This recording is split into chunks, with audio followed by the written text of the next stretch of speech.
네, 안녕하세요. 이번에 다시 발표를 맡게 된 마르코팀 이중원입니다. 지난번엔 자바 스트림을 주제로 발표를 했었는데요. 이번엔 스프링에서 사용되는 트랜잭션에 대해서 발표를 시작해 보도록 하겠습니다. 제 발표 순서는 다음과 같습니다.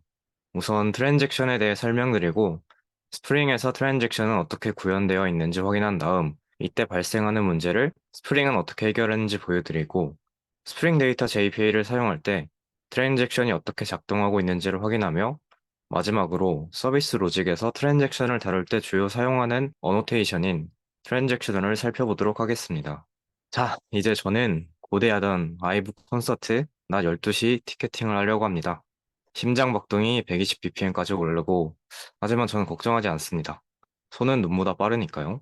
티켓 예매 사이트에서 서버 시간을 미리 켜놨고, 코딩 애플 유튜브 영상을 봤던 저는 실제 티켓팅 시간보다 2초 앞선 11시 59분 58초에 접속을 성공하여 좌석을 잡고 예매 버튼을 누르려고 합니다.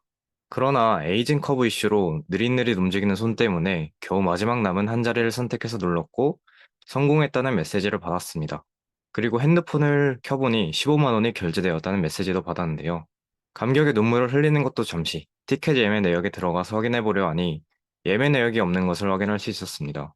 분노에 찬 개발자 지망생인 저는 이 티켓 판매 사이트가 이번에 처음 티켓팅을 진행한 스타트업인 것을 확인하고 오픈소스로 깃허브에 올려놨다는 것을 알아내서 대체 어떻게 코드를 짰길래 이런 문제가 생겼는지 확인해 보려고 했습니다. 참 발로 짠 것 같이 좀 이상한 킹받는 주석이 달려 있더라고요. 뭔가 좀 발표 같은 거가 임박해서 급하게 짠 코드 같기도 하고요. 이 코드와 제 티켓 예매 상황을 돌이켜본 저는 마지막 티켓 한 장이 남은 상황에서 결제는 미리 하게 만들어 놓고 그 다음에 남은 티켓 매수를 확인하여 예외를 던지는 거지 같은 코드 탓에 티켓을 구매하지도 못하고 오류가 난 것을 확인할 수 있었습니다. 특히나 트랜잭션 작업이 누락된 이 서비스 메소드 탓에 이 모든 상황이 초래되었다는 것을 알 수 있었습니다. 이와 같은 상황에서 물론 더 방어적으로 코드를 짤 수 있는 방법들도 있겠지만 티켓팅 과부하를 예상해 여러 대의 서버를 돌리고 있는 상황이라면 가장 기본적으로 점검해야 할 것이 트랜잭션이라고 생각합니다. 데이터베이스 개론 책에서는 트랜잭션을 작업 하나를 수행하는 데 필요한 데이터베이스의 연산들을 모아놓은 것으로 데이터베이스에서 논리적인 작업의 단위가 된다고 설명하고 있고 RealMySQL 8.0에서는 트랜잭션은 하나의 논리적인 작업셋에 하나의 쿼리가 있든 두 개 이상의 쿼리가 있든 관계없이 논리적인 작업셋 자체가 100% 적용되거나 아무것도 적용되지 않아야 함을 보장해 주어야 하는 것이라고 설명하고 있습니다. 위와 같이 티켓 구매와 결제가 한 트랜잭션에 엮여 티켓 결제가 성공하면 반드시 구매자에게 티켓이 가야 하고 결제에 실패하거나 티켓을 얻을 수 없다면 둘 다 실패로 들어가야 문제가 없겠죠? 여러분, 이 코드를 기억하시나요? 순수 JDBC로 짰던 트랜잭션 코드를요. 커넥셔너에서 트랜잭션을 가져온 뒤 오토 커밋을 못하게 만들어 모든 로직을 수행한 뒤 오토 커밋을 다시 작동시키면 트랜잭션이 종료됩니다. 스프링 JDBC에서는 DB에 이제 트랜잭션이 시작한다는 것과 끝난다는 것을 알리기 위해 커넥션 풀에서 커넥션을 가져온 뒤 트랜잭션을 요청하는 메서드로 구현하는 것을 확인했습니다. 다음 코드는 JPA 강의 때 나왔던 코드인데요. JPA를 사용할 때의 트랜잭션은 데이터 소스의 get connection 메소드가 아니라 엔티티 매니저 객체로부터 얻어오는 것을 확인할 수 있습니다. 만약 하나의 레포지토리 인터페이스에서 구체 클래스를 다양한 데이터베이스 연결 방식으로 구현할 경우 각각 트랜잭션을 위해 다른 대상을 필요로 하게 됩니다. 스프링에서는 어떤 기술을 이용하더라도 트랜잭션을 하나의 추상화된 인터페이스 메서드에서 다룰 수 있도록 트랜잭션 매니저를 제공하고 그 인터페이스를 구현한 Abstract Platform Transaction Manager의 구현체를 제공하고 있습니다.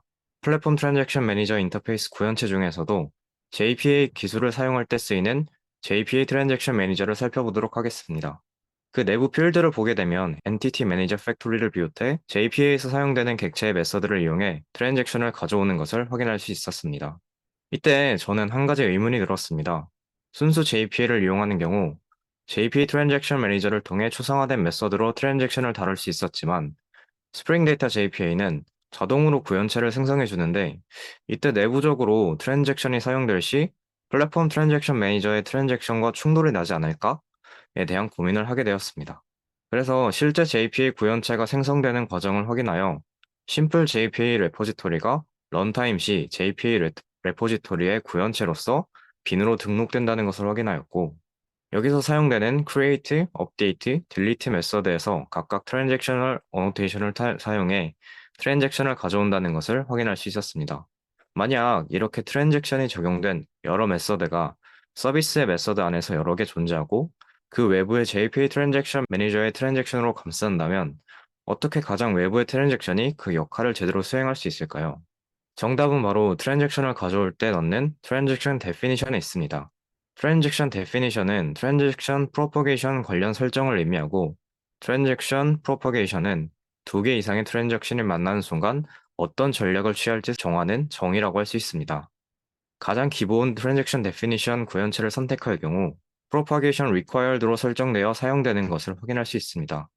그리고 이런 트랜잭션 프로퍼게이션 설정은 JPA 트랜잭션 매니저가 상속하는 추상 클래스인 Abstract Platform Transaction Manager의 get transaction 메서드에서 작동하게 됩니다. 트랜잭션을 획득하려고 하면 아까 보여드렸던 JPA 트랜잭션 매니저의 do get transaction 메서드를 통해서 동기화된 커넥션을 획득한 뒤 실제 트랜잭션을 얻기 위한 get transaction 메서드가 작동하게 됩니다. 그리고 이미 진행 중인 트랜잭션이 있다고 판단되면 기존 트랜잭션을 어떻게 다룰지 선택하는 handle existing transaction 메서드를 호출하게 됩니다. 그리고 이 메서드 안에서는 아까 보여드렸던 트랜잭션 definition에 기록된 propagation에 따라 분기문을 거쳐 어떤 식으로 기존의 트랜잭션과 현재 요청이 들어온 트랜잭션을 처리할지 결정하게 됩니다. 가장 기본인 디폴트의 경우 else 구문으로 묶여 새로운 트랜잭션을 반환하지 않고 기존 트랜잭션을 따르는 방식을 택하게 됩니다. 결국 별도의 설정을 해주지 않는다면 한 트랜잭션 내에서 다른 트랜잭션이 생기면 기존에 있던 트랜잭션을 따라간다는 것을 확인할 수 있었습니다.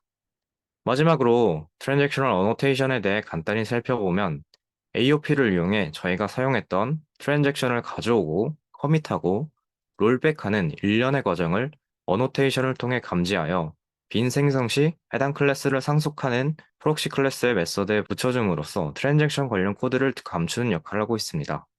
이 외에도 트랜잭셔널 어노테이션에서는 더 다양한 옵션을 제공하고 있으니 프로젝트 상황에 맞춰 사용해 보시면 좋을 것 같습니다. 이상으로 발표를 마치겠습니다. 감사합니다.